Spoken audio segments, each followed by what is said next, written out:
मागून नाही तुम्ही मी त्यांना सांगायचं मी काय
गणेश महापुराणाचा आरंभ करण्यापूर्वी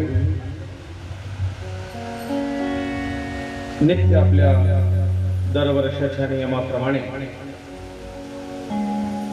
ज्या देवतेची कथा आहे त्या देवतेचा नामजप आपण घेत असतो आणि म्हणून या ठिकाणी गणपती बाप्पाच्या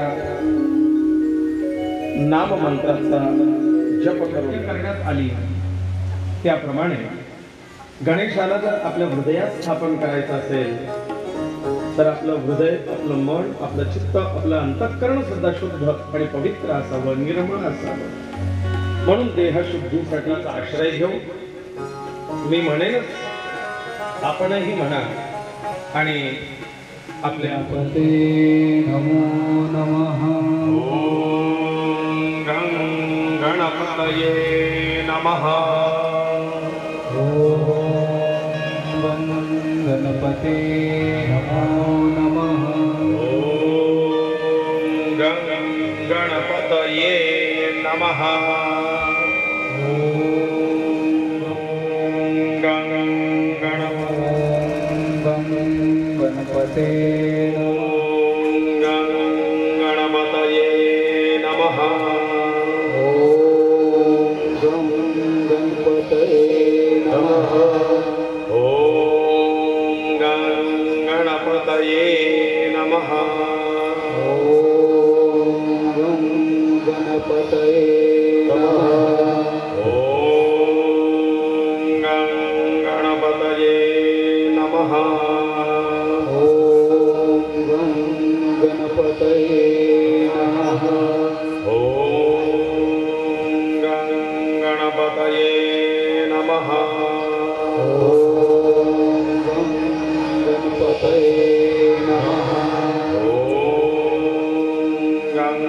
गणपतये नमः गं गणपतये नमः गं गणपतये नमः गं गणपते नमः गं गणपतये नमः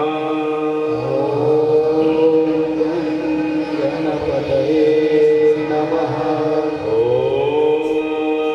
गं गणपतये नमः गणपतये नमः गणपती बाप्पा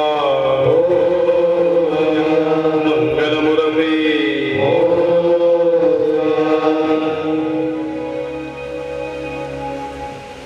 वक्रतुंड महाकाय सूर्यकोटि समप्रभ निर्विघ्नं कुरु मे देव सर्वकार्येषु सर्वदा एकदन्तो महाबुद्धि सर्वज्ञो गणनायका सर्वसिद्धिप्रदो देवो गौरीपुत्रं विनायकम् गणनाथ सरस्वती रवि शुक्र बृहस्पति पंचैतां स्मरे नित्यं वेदवाणीं प्रवर्तये वेदवाणीं प्रवर्तये मोठे दोंदकटी फणींद्र बरवा पायी पैंद्रण वाजती रुणधुण प्रेमे पराणाचतो ऐसा देव गणेश तो गजमुख या हृदय मंदिरी बैसतो ऐसा देव गणेश तो गजमुख या हृदय मंदिरी बैसतो प्रणम्य पार्वतीनाथं विष्णु सूर्य तथाम्बिका गणेशं विघ्नहर्तारम् श्रीगुरूणां चरणाम्बुजम् ॐ नमो जीयाय वेद प्रतिपाद्य जय जय संवेया आत्मरूपा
म्हणती तुझ तुझे शोभे आनन जैसे तटकांचन किंवा उदित प्रभारमण ऐसे तेज भासतसे वंदो आचार्य शंकरू जो ग्रंथ करता विवेक चतुरू सारोणी कर्मठतेचा विचारू प्रबोध दिन करू प्रकाशिला गणेशो गारो गार्ग्यो मंगलश्च सुधाकरा गणेश सर्वप्रसादोऽयं सर्वे गृह्णन्तु भागिनाः सिद्धिबुद्धिसहिताय महागणपतये नमः श्रीगणेशाय नमः श्रीसरस्वत्यै नमः श्रीगुरुभ्यो नमः श्रीमाता पिता गुरुचरणाम्बुजाभ्यां नमः सर्वेभ्यो देवेभ्यो नमः वक्ता श्रोता श्रीराम समर्थ गोपाल कृष्ण भगवान की गणपति बाप्पा मंगलमूर्ति गंगणपतये नमो नमः सिद्धिविनायक नमो नमः अष्टविनायक नमो नमः गणपति बाप्पा मोरया।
व्यासपीठावरील सगळ्या कलाकारांना, गुणीजनांना आणि गुरुजनांना वंदन करून या गणेश महापुराण कथेला आरंभ करतो. आरंभाच्या आधी थोडस परिहार.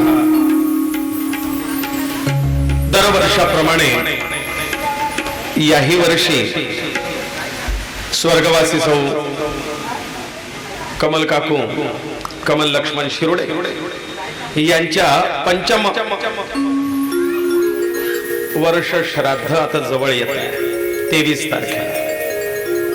आणि म्हणून या 5व्या पुण्यस्मरणाच्या निमित्ताने ही 5व्या वर्षाची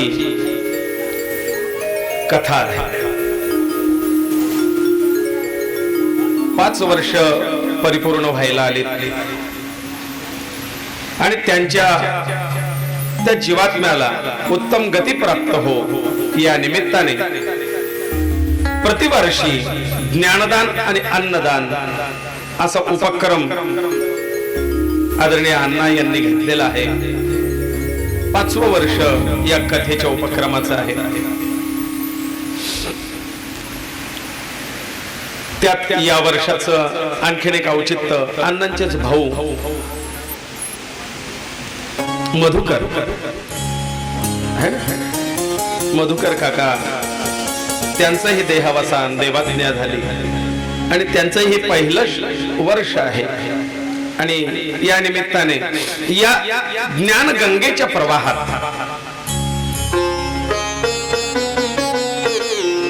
कसं आहे, आपण पहिल्या वर्षी झालेल्या श्रीमद भागवत कथेमध्ये सगर राजाची आणि भगीरथाची कथा ऐकून आहात. सगरांनी यज्ञ केला, त्या यज्ञातला अश्वमेध यज्ञ इंद्राने पळवून गौतमांच्या आश्रमात बांधला.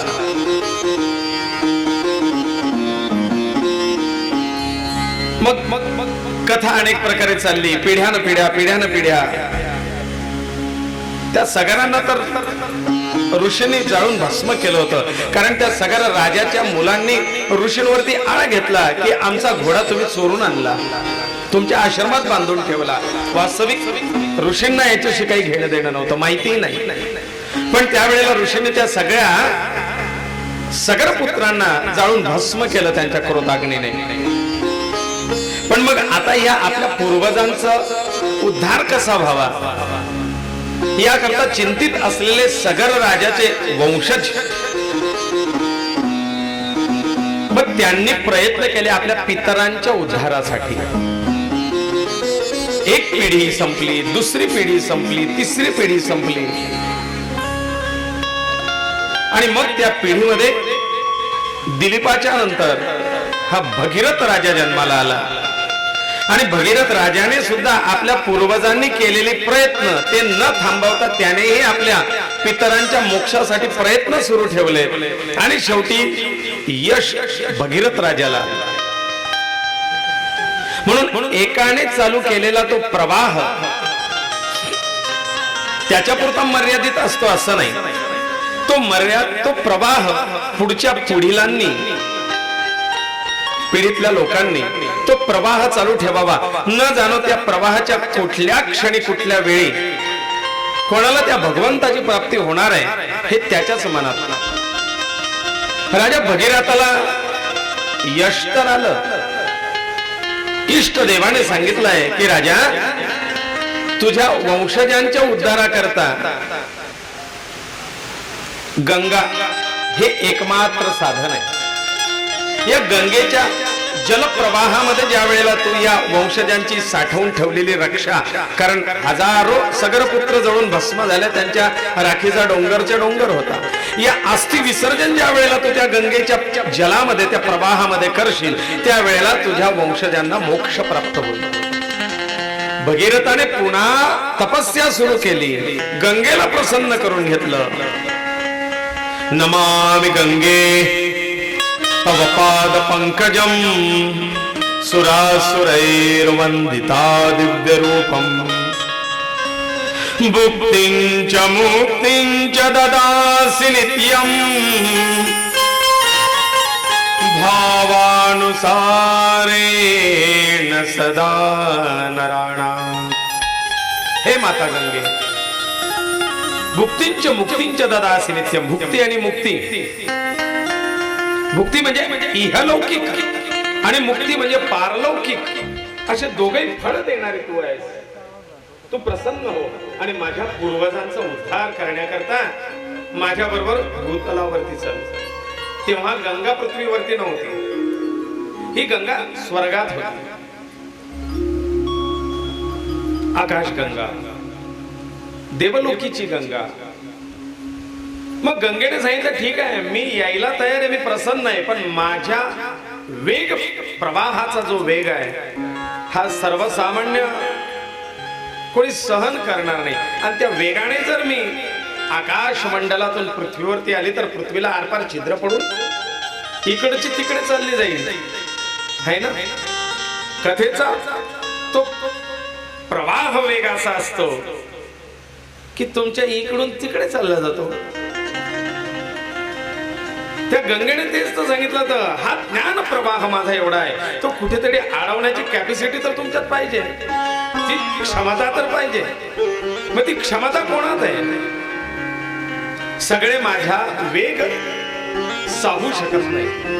मग म्हणजे हा वेग सहन करणारा फक्त एक, तो शिव परमात्मा.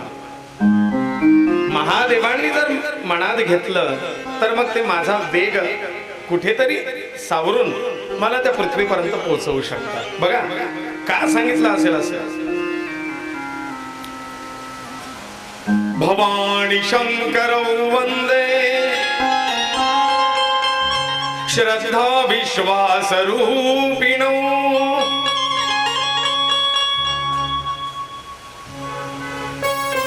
ग्रंथकारांनी शिव आणि पार्वती यांना श्रद्धा विश्वास रूपिणो भवानी शंकर वंदे. भवानी आणि शंकर यांना श्रद्धा आणि विश्वासाचं रूप म्हटलेलं आहे.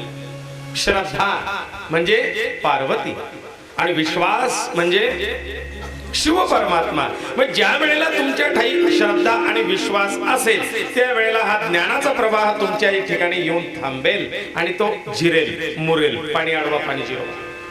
नाही तर मग इकडून तिकडून आले वारे. तो प्रवाह केव्हा थांबेल? आपल्या मस्तिष्कामध्ये, अंतरात, ज्या वेळेला तुमच्या ठिकाणी ह्या शिव पार्वतीचं अस्तित्व अधिष्ठान होईल. ते श्रद्धा विश्वास रूपिणो. ती श्रद्धा आणि विश्वास ज्या वेळेला दृढ असेल त्या वेळेला तो ज्ञान प्रवाह तिथे कुठेतरी स्थिर होईल. ग्रंथकथा फक्त लौकिक स्वरूपामध्ये घ्यायच्या नसतात. कथा शब्दार्थाने घ्यायच्या नसतात. त्याच्यात काहीतरी गूढ अर्थ लपलेले, आपल्याला त्या गूढ अर्थांचं ज्ञान करून घ्यायचं. म्हणून तर आपल्या या प्रत्येक कथेचं स्वरूप थोडं वेगळं असतं. ती भागवत कथा असेल, ती रामचरित्र असेल, शिव महापुराण असेल, देवी भागवत असेल, आणि आता हे 5व्या वर्षाची 5वी कथा गणेश महापुराण असेल. आपल्याला ती कथा आगळ्या वेगळ्या स्वरूपात पाहायची. त्याचं मर्म कळालं पाहिजे, है ना. ज्याला मर्म समजणं त्याला समजणं, नाही तर मग मर्म.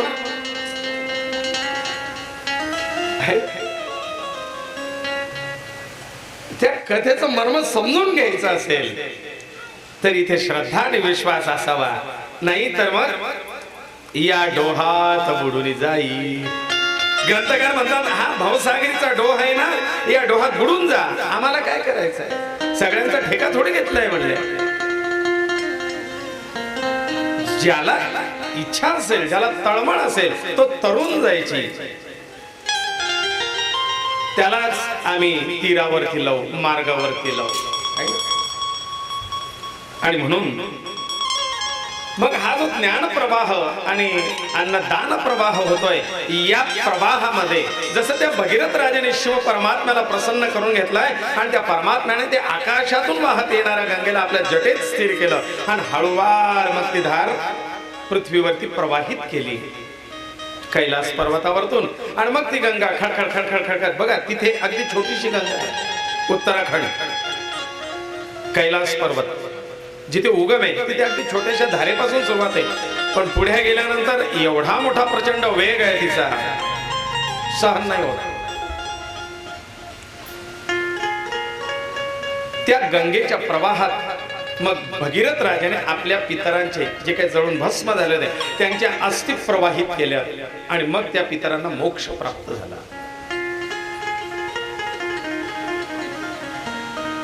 गंगा पापम शचीतापम दैन्यम कल्पतरुस्तथा.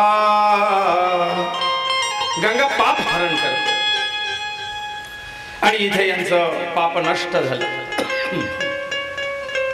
पितरांचा उद्धार झाला, मोक्ष त्यांना प्राप्त झाली. तसं या 5 वर्षाच्या प्रवाहित ज्ञानगंगेमध्ये इकडे मधुकर काकांच्याही अस्थि प्रवाहित करून देऊ. त्या वाहणाऱ्या गंगेमध्ये यांनाही सहभाग आणि म्हणून या वर्षी त्यांनाही इथे स्थान मिळालं. पहिलं वर्ष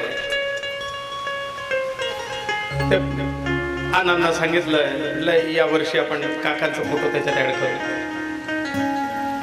काही गोष्टी मुद्दाम सांगतो. कुठून तरी मला परत निरोप आला, कोणीतरी असं म्हणताय काकाचा फोटो लावला आणि मग काकूने काय गोडं मारलं तुमचं.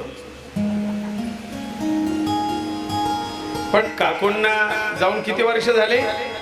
25 वर्ष.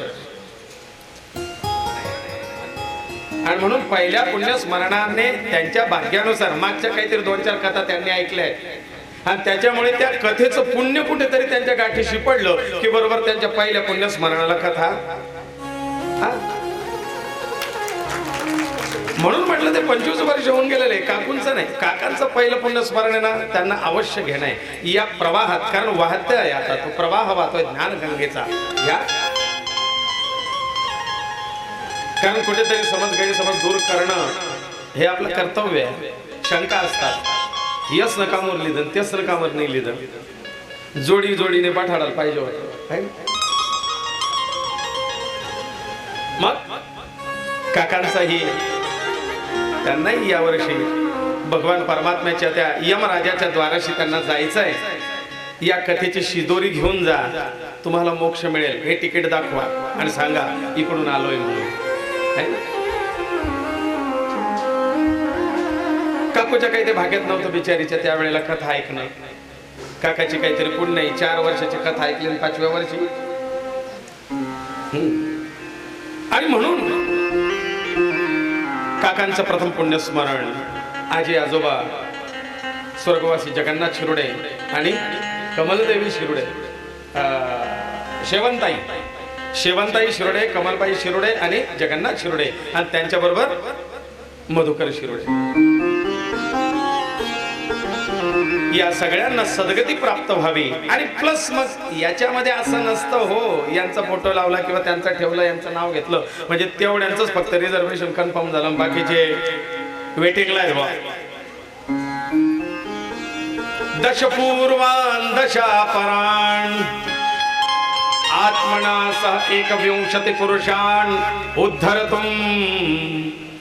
10 पुढच्या 10 मागच्या आणि करणारी व्यक्ती स्वतः अशा 21 पिढ्यांचा संगम त्या ठिकाणी चालत असतो. त्याच्यामुळे त्याची चिंता करायची गरज नाही, आमच्या पुढच्यांचं काय होईल किंवा आमच्या मागच्यांचं काय झालं. जे याच्यामध्ये सहभागी आहेत, जे याच्यामध्ये सहाय्यकृत आहेत, जे याच्यामध्ये काम करतायत, झटतायत, राबतायत, त्या सगळ्यांना कुठेतरी पुण्याही हे उपयोगात येणार आहे. विषय आला म्हणून सांगतो. काका बसलेले आहेत का इथे? एक सकाळी भेटून गेले मला काका. आलेत का? नाही. हा ते बघा, या ना पुढे या.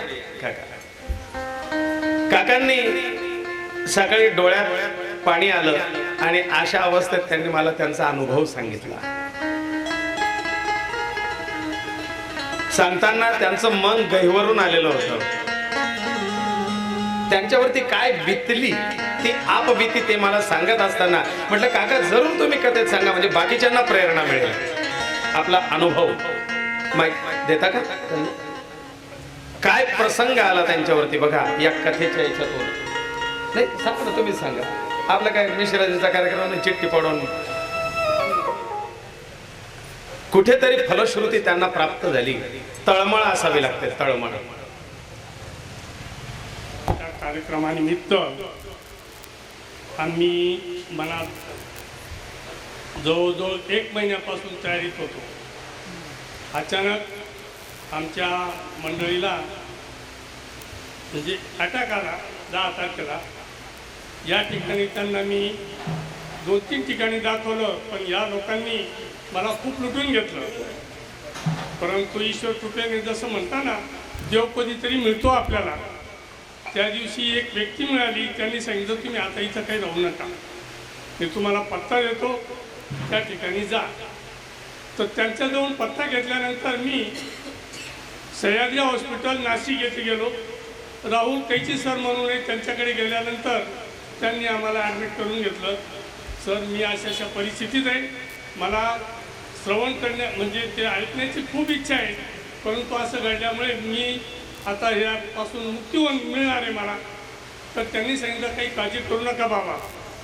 ईश्वर कृपेने जेव्हा मी बाईला ॲडमिट केलं त्यावेळेला चतुर्थी होती रविवारची. इकडून बाबांनी सांगितलं इकडून जाताना ॲम्ब्युलन्स मध्ये ऑक्सिजन सिलेंडर वगैरे लावून त्या मेडिकल ॲम्ब्युलन्स मध्ये न्यावं लागलं आजीला आणि मग तिथे ICU ला ॲडमिट केलं. तर तिथं आरती चालू होती गणपतीची सह्याद्री हॉस्पिटलमध्ये. तर देवांनी मला म्हणजे काही कृपा नसेल माझ्यावर, त्यांनी पाहिलं आणि समोर बोलवलं, बाबा तुम्ही आरती घ्या समोर. आरती घेतली, देवाजवळ मागणी मागितली. देवाजवळ मागणी मागितली. त्याप्रमाणे चौकशी करून मी 4 तासात घरी आलो. ईश्वर कृपेने त्या आजीला कुठलंच चोकप निघाले नाही. या ठिकाणी मला 30 ते 35 हजार रुपयामध्ये लुटून घेतलं आणि त्या ठिकाणी मला फक्त 10,000 रुपये तपासणीचे लागले, बाकी काहीच नाही. कुठलंही चोकप वगैरे झालेलं नाही. आम्ही त्या दिवशी घरी आलो. ईश्वर कृपेने अण्णांना सांगितलं म्हणजे देवांना सांगितलं, देवा माझ्या भाग्यात होतं ऐकण्याचं श्रवण करण्याचं गणपतीचं, ते मी आज तुम्हाला इच्छेने सांगतोय. बाबांना आरतीला